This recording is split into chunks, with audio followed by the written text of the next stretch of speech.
Hey everybody, what is going on? I hope you guys are all doing well, and welcome to another tutorial video. In this video, I'll be explaining to you guys how you can create a poll within a messenger chat group. So let's get right into it. Now, as you can see, I am in an empty group chat. I have just created this with a couple of friends and kicked them out.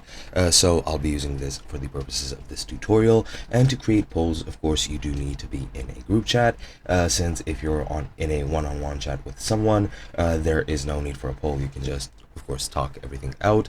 However, if you're in a group chat and you want to create a poll so that you can get to a decision between all of the members, all you need to do once you're in the chat window, you just click on the plus in the bottom left of your screen and click on polls. And here, as you can see, you can add any options you might want. For example, I'll just call them test, option test 1, and then I'll add an option test 2, and you can add as many options as you want. I'm not sure if there is a cap for these, but once you enter the question and the options, you just click create a poll, and once you do that, as you can see, the poll has been created, and you can click vote, and you can click for whichever option you might want. As you can see, you can also tap and hold the actual poll, and as you can see, you can very easily add an option. However, you can just click change a vote and you can add an option from there. As far as I'm aware, there is no way to actually delete the poll, so that kind of sucks, but it is what it is. But this is pretty much how you create one.